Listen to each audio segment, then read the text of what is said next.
So we've had Fireblocks, then Pocket, then Covalent infrastructure projects coming in. So it's kind of logical that we're going to be talking about DePINs now, right? And this distributed physical infrastructure network, decentralized physical infrastructure networks, like, how do you guys define what is a DePIN? When you see a project, how do you know it's a DePIN? Any opinions here? Like, what do you look at? Please. Right, someone on Twitter says so. That's a good one, yeah. More. I have a working definition of a DePIN for the purposes of this talk. And a DePIN, it's like this. It's not a blockchain, but it needs one. Okay, so let's unpack this. Like, you're not really building a blockchain yourself, but at some point you will need some kind of a blockchain because you need some trustless component. And so there are many projects. When they started, they basically didn't have any other way of handling this other than building their own blockchain. Why? Ethereum too expensive.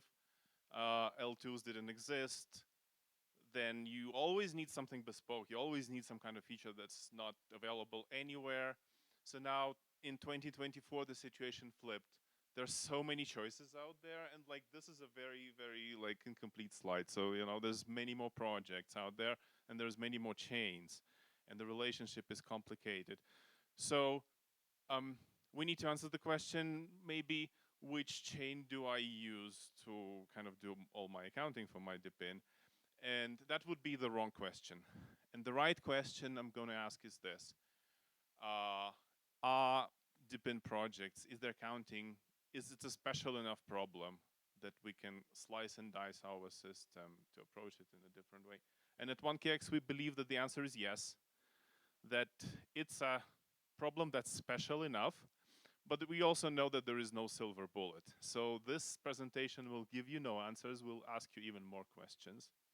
But before we go into those questions, I think we need to look at what do we mean when we think about accounting. Accounting is a difficult, complicated topic. I'm not an accountant, but basically, for the purposes of this kind of DePIN accounting design, I separate it into 3 stages. Like basically bookkeeping, balancing, and settlement. And to give you more idea what this is like I'm going to be submitting my expenses after this trip. So one thing that I need to do is basically collect all the receipts, and they serve as proof of like something happened, some work happened, right? And then I'm going to add things up and basically say, okay, lodging cost me this, and travel cost me that, and food cost me that, and altogether it is that. And then payment will happen, right?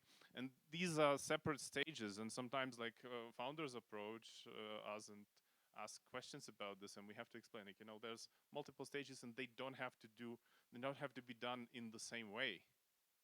It could be different systems for all these stages. So let's go ahead and look at these questions. So it's about whether you have a peer-to-peer or peer-to-network system, as well as what is your comfortable settlement timeline is, and then how much determinism you really need in that system, where you are in blockchain trilemma, interoperability, and all the construction, and so on, and whether it can be hierarchical. So let's go ahead. Peer-to-peer versus peer-to-network. Essentially, it's Uber versus Airbnb, right? So when you order Uber, you don't care exactly who the driver is most of the time. And when it's Airbnb, you actually have to pick exactly what you want, like specific provider, and just you work with this provider, and in some cases you may even have to talk with them. And the same thing is in DePINs. Like we have typical like peer-to-peer providers. Usually it's compute, who basically you just pick the specific provider and pay to them, or maybe you pay with the facilitation of the network, but it's a bespoke contract between you and the provider. And we have peer-to-peer networks, or peer-to-network, where you basically just pay to the network, and then your request is handled some way and the provider is paid, but it's not really your business to know about this. This seriously affects how accounting will be designed. Now, about settlement timelines. So this is the simplest situation where, you know, I send my request and I send my payment with this. And this never happens in DePINs, by the way. Or maybe it may happen, but it's kind of too theoretical. It's in the blockchains. In blockchains, it happens. You send a transaction and there is some gas that will be charged, and it will happen immediately after the transaction is complete. Your balance is drained, and so on. Like, remember in the beginning with, I said that, you know, your system is not a blockchain, right? So, but it needs one, and because your system is really not a blockchain, you just cannot do this typically in DePIN projects. And maybe you can in some cases, like with all the various protocols, but it will take us probably an hour to discuss this. But most likely it will be asynchronous, like work is performed, then payment comes, or maybe vice versa. Payment comes first, and then work is performed, and then you need to be comfortable with answering these questions. Okay, what if the payment didn't come? Or like what, like all the various failure modes, how much can you tolerate? And then the logical extension of this is that, you know, at some point you may want to consider the case when you can have like many requests being serviced without them necessarily being paid for instantly, or even in the like next, I don't know, minute, hour, day, month, whatever. Moreover, on the supply side and on the demand side, situation may be different because um, like sometimes you will have, for example, monthly payments on the client side. Randomness.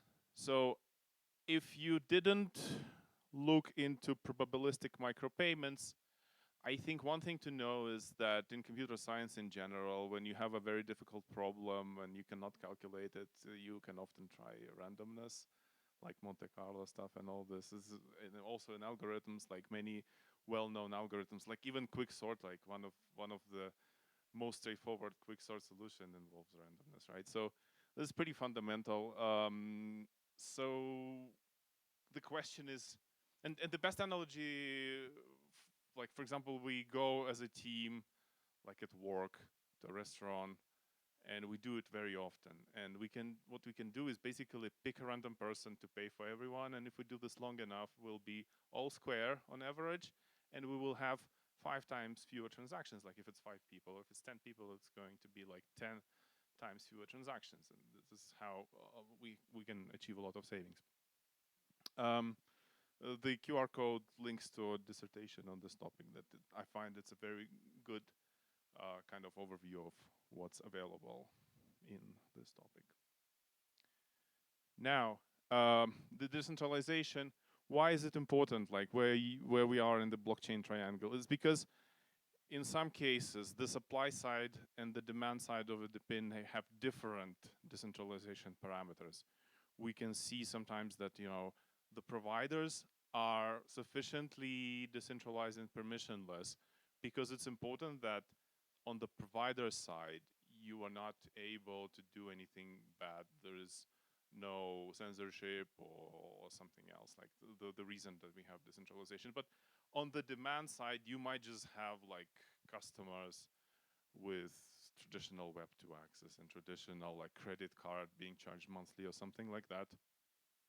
And by answering this, you can actually like have a lot of uh, various constraints, and also you can relax many constraints if you are choosing to be kind of less decentralized in some sense. And then there are more practical considerations, right? Like, do we need to be VM compatible? Do we need access to liquidity? Do we need composability with other protocols? What is the bridging story, right? Because the fact of the matter is all the bridges that we're seeing, they first adopt EVM and then they basically go to some other use cases. And then Ethereum security, do you care about that or not? Because like, I mean, it's a good thing in general to care about, but there are many DePIN networks that basically just think that it's not so much of a challenge for them. Accessibility is another story. Like, if your users need to use wallets, then what's the wallet story, right? And we see so much happening right now with account obstruction and other wallet projects. And if you are not an EVM compatible network, you'll probably miss out on all of that.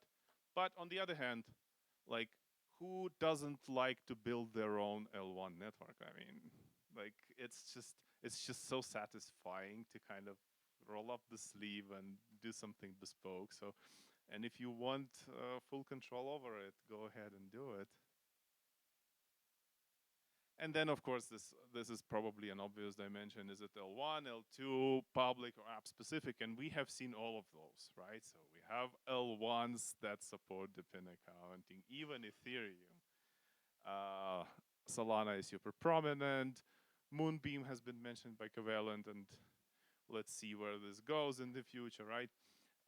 Then we have public L2 networks, and Arbitrum has been, we've seen some projects rolling up to it, and ZK Sync is now also, I know there's been something happening there.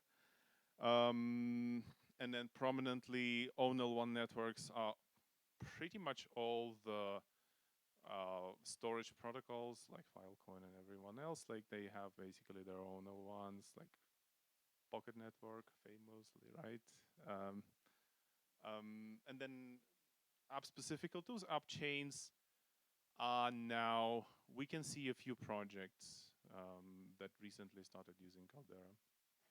And then, of course, we must mention the DePIN specific networks, because simply because as we believe that the problem is special enough, people have also seen this and they decided to build their own networks to support DePIN use cases.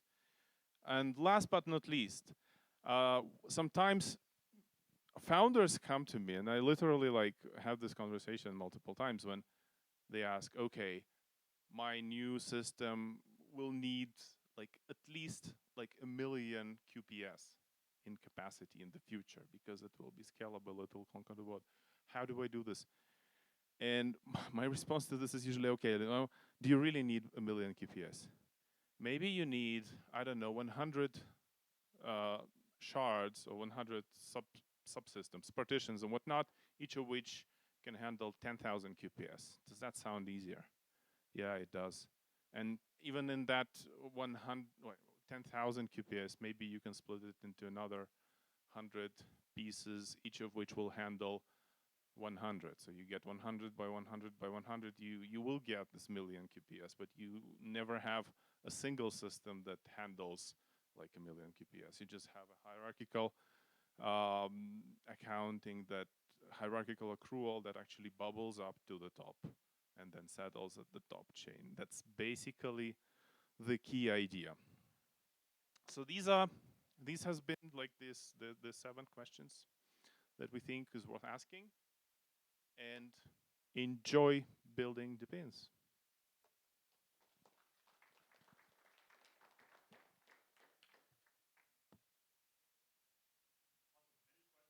Valeriy? There you go. On your last slide, when you talked about potentially sharding the computation, would you be thinking about like a federated network in the traditional sense for DePINs? Like, for instance, something like the Fediverse, where different DePINs could potentially subscribe to other ones, and then people who are running that particular server could, autonomously leave or join a network? I think the key dimension there would be how you prove from one shard to the other that your computation is valid, and how you prove that your receipts of work performed are actually valid in a permissionless manner. So, like, federated will definitely work with some trust assumptions, right? So this is why the decentralization triangle is great. Like if you say, okay, I don't like this federated thing because I really need to be kind of a distributed and permissionless and whatnot, then you have a kind of a bigger problem to solve. So are you thinking more DePINs will be like serverless P2P? I think they can take many shapes. So yeah, I mean, in one option, yes.